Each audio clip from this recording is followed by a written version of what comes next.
देखिए harmony and Discord, तो एक वर्ड है हार्मोनी और दूसरा है डिस्कॉर्ड। डिस्कॉर्ड का मतलब होता है विवाद, पैरेलल, झगड़ा, आपस में एक दूसरे को अपोज करना, ठीक है, दैट इज कॉल्ड डिस्कॉर्ड, यानी एक दूसरे के विचारों से डिसएग्री करना। और जहां डिसएग्री होता है वहां पर कन्फ्लिक्ट होते हैं, कुछ इश्यूज होते हैं दो पार्टीज के बीच, that is management group and workers group.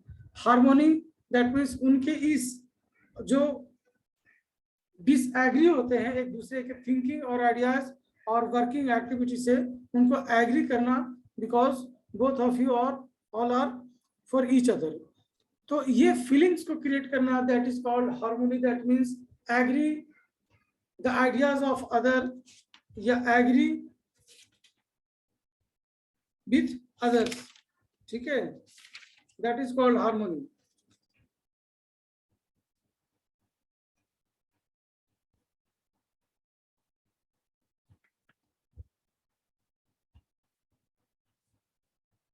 That is ये देखिए, तो हार्मोनी में मैंने बताया कि जहां पर दो पार्टीज होते हैं, एक वर्कर, दो पार्टीज होता है, फर्स्ट वन मैनेजमेंट एमजीटी और सेकंड पार्टी होता है वर्कर्स। दोनों एक दूसरे के अगेंस्ट होते हैं, तो उसे हार्मोनाइज किया जाता है, उनके थिंकिंग को चेंज किया जाता है through mental revolution and with the help of coordination, with the help of change their attitude by heart, by mind, ठीक है, this is called harmony। और वो एक दूसरे की इंपॉर्टेंस को फोकस किया जाता है, बताया जाता है कि आप सभी दोनों का, यानी कि मैनेजमेंट और वर्कर्स ग्रुप का मिलकर काम करने से ही ऑर्गेनाइजेशनल गोल को अचीव किया जा सकता है, ठीक है।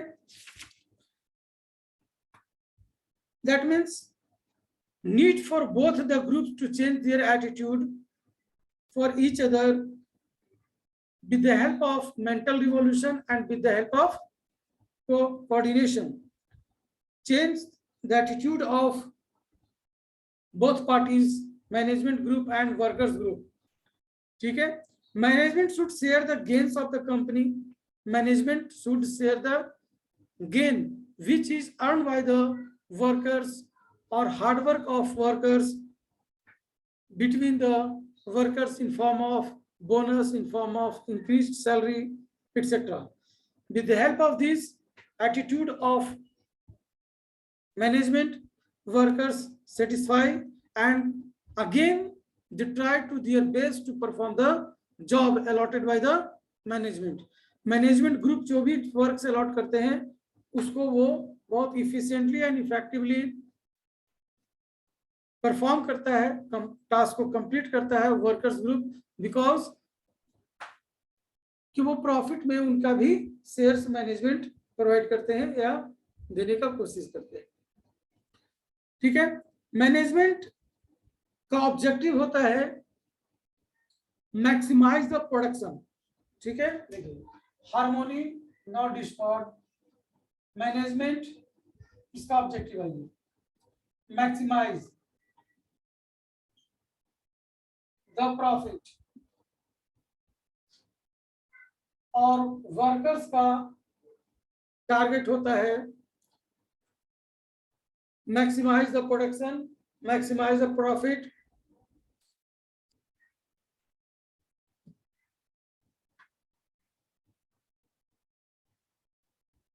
Production and maximise the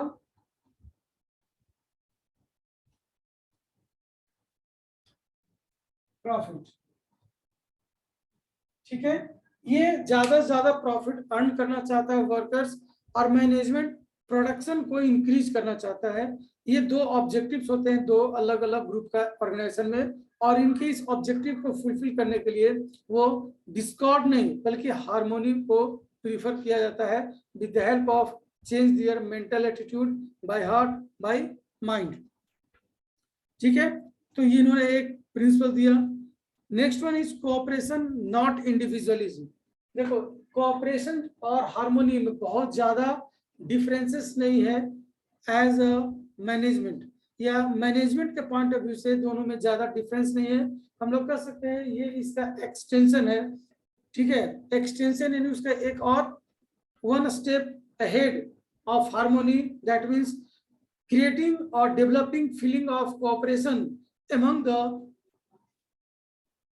groups of the organization, among the workers, among the subordinates, ठीक है। cooperative feeling,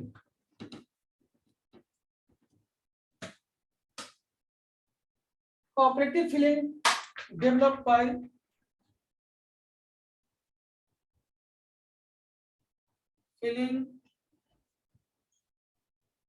developed by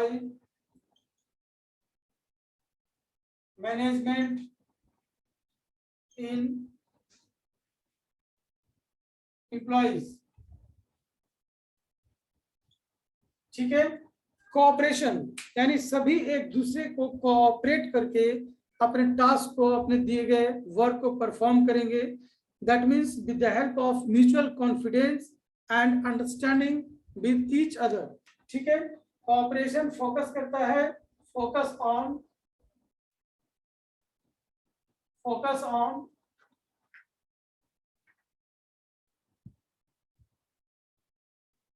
cooperation focused on mutual confidence and understanding, mutual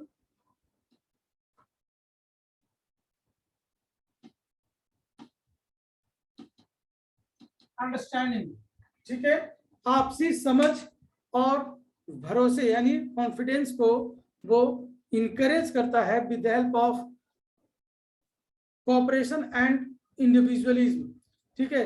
यानी हार्मोनी नॉट डिस्कॉर्ड से और आगे, वन स्टेप अहेड, यानी आप एक दूसरे से सिर्फ इंटर रिलेटेड ही नहीं है, बल्कि एक दूसरे को कोऑपरेट करना पड़ता है, कोऑपरेशन की फीलिंग को बढ़ाना पड़ता है, ठीक है।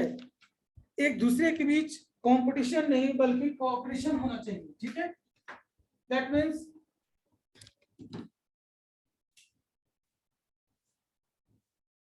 increase cooperation instead of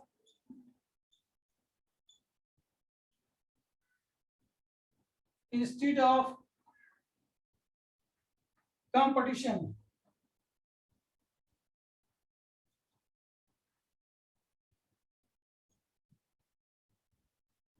in place of competition. देखिए दोनों के बीच कोऑपरेशन होना चाहिए, ना कि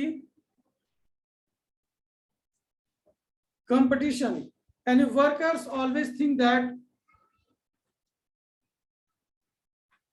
they do not compete with each other, यानी आप अपने लोगों से कंपटीशन ना करें बल्कि कोऑपरेशन की फीलिंग को बढ़ावा दिया जाए, जिससे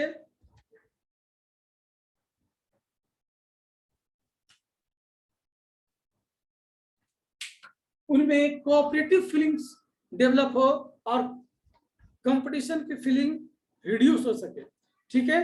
competition should be replaced by cooperation, that means the feeling of competition among the workers with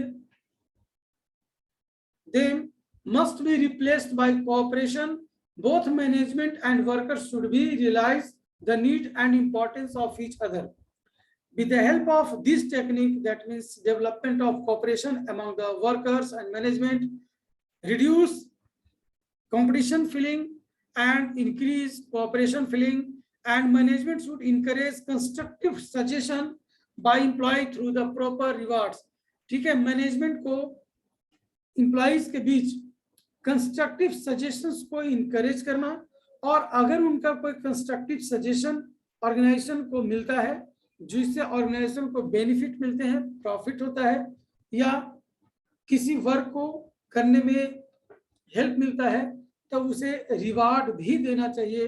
ये नहीं कि आप उसके आइडियाज, उसके सजेशन का यूज करके आप ऑर्गेनाइजेशन को बेनिफिट पहुंचाओ और बदले में उस व्यक्ति को, उस पर्सन को जिसने सजेशन दिया था या जिसके सजेशन के हेल्प से कंपनी ने प्रॉफिट इंक्रीज किया, आप उसे रिवार्ड ना दो, ये नहीं, बल्कि उनको encourage constructive suggestion including reward.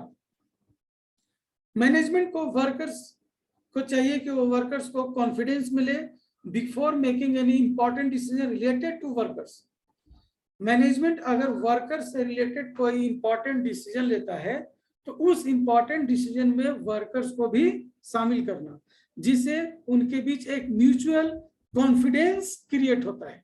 Mutual confidence, देखो इसमें 3-4 टर्म्स मैंने डिस्कस किया, मैं इसको एक प्रॉपर वे में लिखता हूं।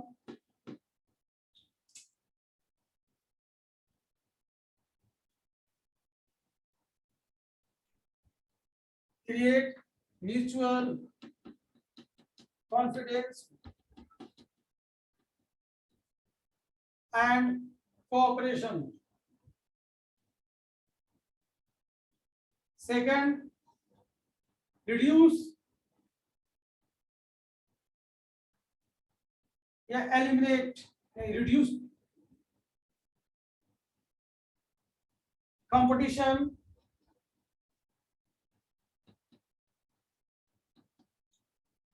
and increase cooperation। ठीक है, increase, and next one is increase constructive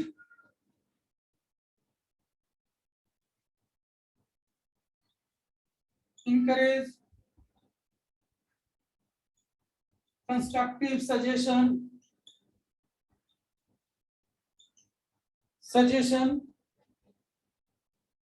with proper reward.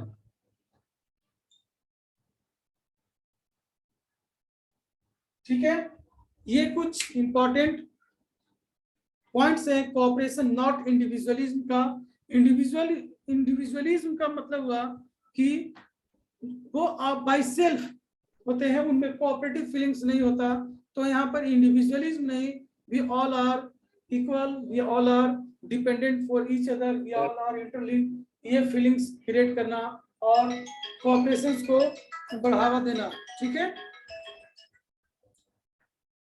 ये इंपॉर्टेंट है। तो इसने 3 पॉइंट्स क्रिएट किया, create mutual confidence and cooperation among the employee, that means workers group and management group, and reduce competition and increase cooperation between the workers and management, encourage constructive suggestion with proper reward from among the workers। ठीक है, and management insist the parentalistic style of management। ठीक है, parentalistic यानी जैसे कोई management होता है तो वर्कर्स के लिए वो एज ए गार्जियंस होते हैं ऑर्गेनाइजेशन में। ठीक है, क्योंकि वो उनसे सुपीरियर होते हैं, सीनियर होते हैं, तो वो वर्कर्स के लिए एक तरह से पेरेंट्स का रोल प्ले करते हैं और employer take care of needs of the employ.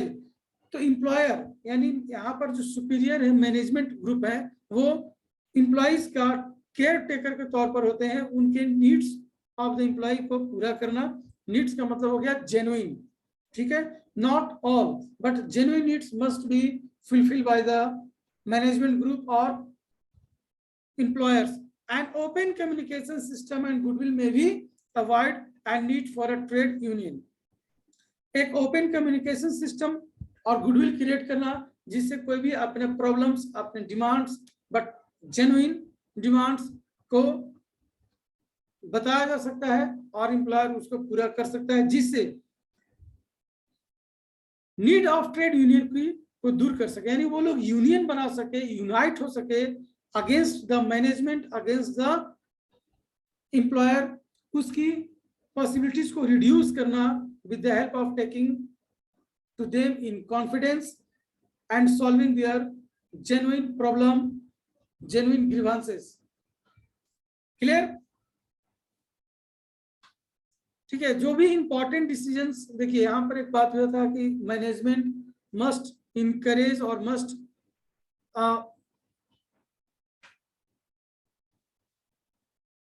must take into confidence regarding taking any important decision related to workers.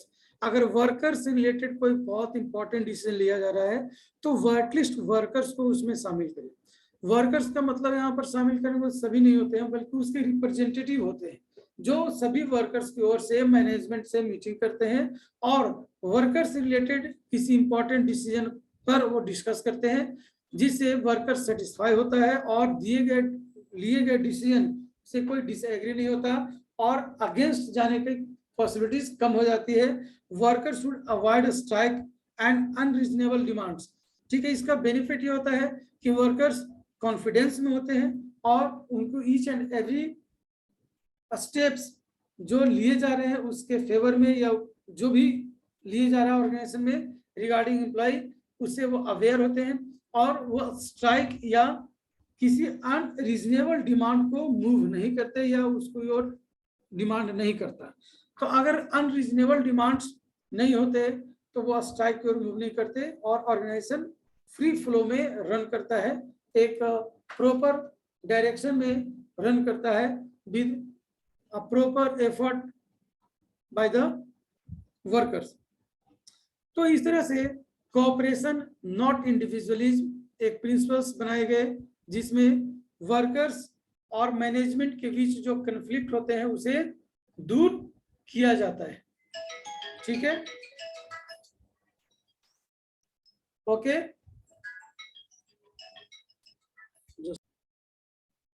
ठीक है, तो हम लोग इसलिए इसको कहा गया cooperation not individualism is extension of harmony not Discord. इससे क्वेश्चंस भी आता है। ठीक है, which principle is extension of harmony not discord? Identify, name the principle and explain. Which principle is extension of harmony not discord? Identify the name and explain. ठीक है, तो आपको क्या रखना होगा? Extension of harmony not Discord is cooperation not individualism is, and उसका एक आपको हेडिंग देना है और उस हेडिंग को फिर एक्सप्लेन करना है कि कोऑपरेशन नॉट इंडिविजुअलिज्म है क्या, इसके क्या फीचर्स है। देखिए एक एग्जांपल यहां पर दे रहा है कि अगर वर्कर्स को कोई टास्क असाइन किया जाता है और फिर दिया जाता है, डिवाइड किया जाता है वर्कर्स के बीच, तो एटलीस्ट वर्कर्स का जो क्वालिफिकेशन है और जो इंटरेस्ट इन वर्क है उसे प्रायोरिटी दिया जाए, उसके अकॉर्डिंग वर्कर्स को टास्क दिया जाए, अलॉट किया जाए। अगर ये कॉन्फिडेंस में लिया जाता है कि वर्कर्स को उसके इंटरेस्ट और क्वालिफिकेशन के अकॉर्डिंग वर्क दिए जाएंगे, टास्क दिए जाएंगे, तो वो टास्क को एंजॉय करता है और अपना मैक्सिमम एफर्ट उस पर पुट करता है, जिससे ऑर्गेनाइजेशन अपने टारगेट को टाइमली अचीव करता है with low cost, that means effectively and efficiently. ठीक है, next point is development of workers to their greatest efficiency. Third point, this is the last principle developed by the F.W. Taylor. ठीक है, development of workers to their development of workers to their greatest efficiency and prosperity. Greatest efficiency and prosperity.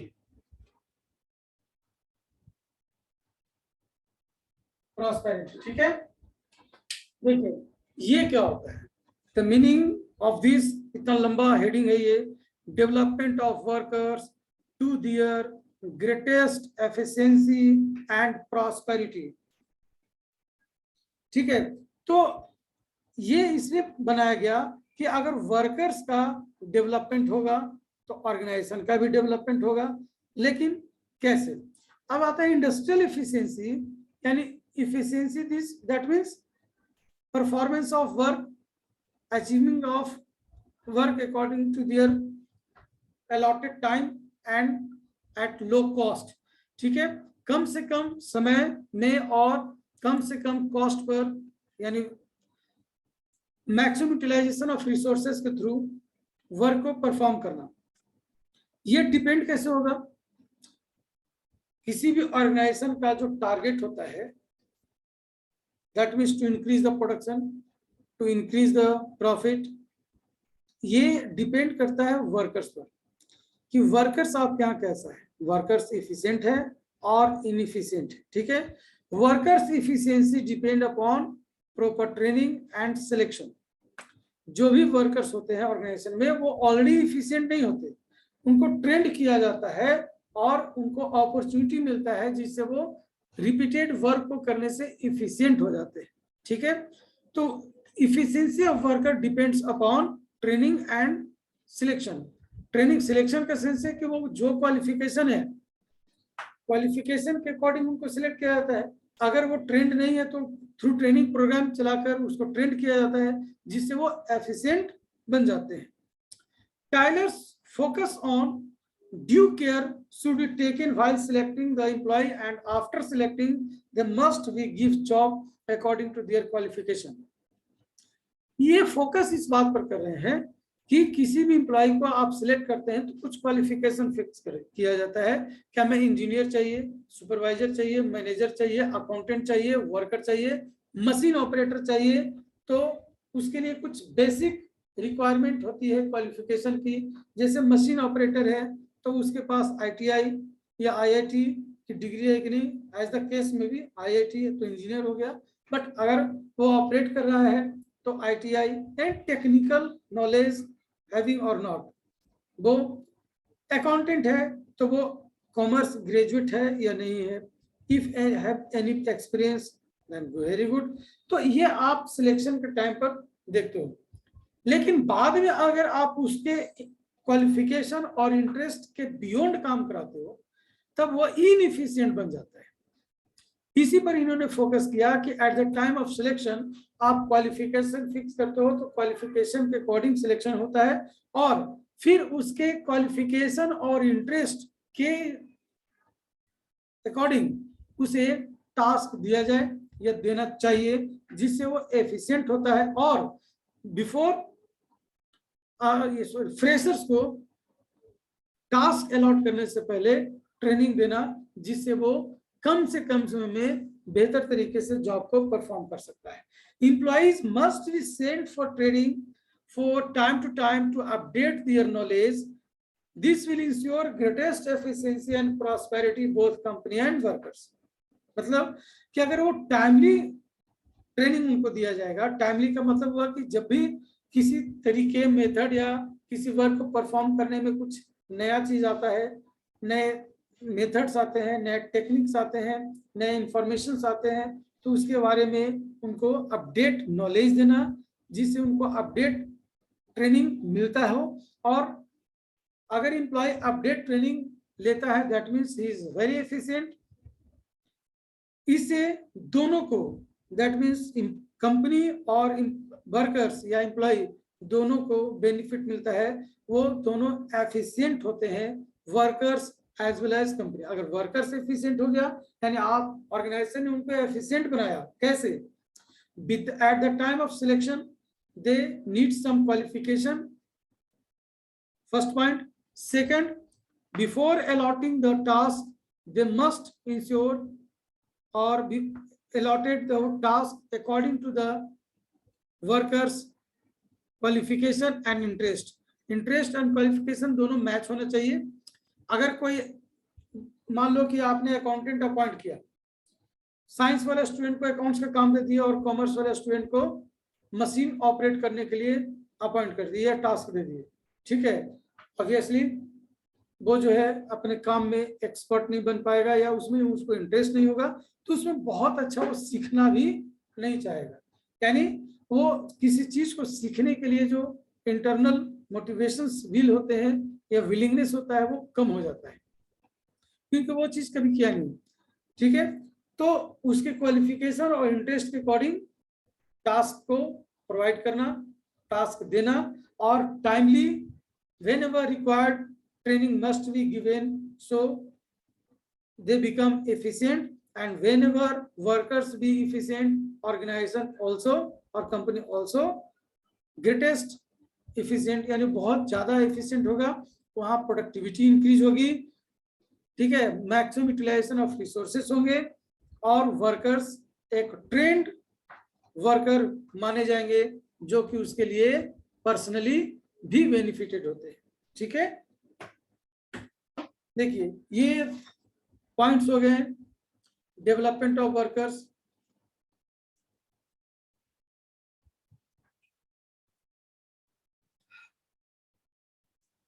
आज के date में देखो workers को, अगर वो worker है तो उस काम से रिलेटेड टेक्नोलॉजी को अपडेट करने के लिए ट्रेनिंग दिया जाता है, या आज के डेट में कई जगह सेमिनार्स दिए जाते हैं। ठीक है, मेंटल ग्रोथ के लिए भी दिए जाते हैं, यानी वैसे लोगों को जिससे वो अपने आप को कॉन्फिडेंट लेवल को इंक्रीज कर सके, इसलिए बहुत अच्छे अच्छे ट्रेनर और मोटिवेटर्स से का सेमिनार अटेंड करने के लिए कहा जाता है।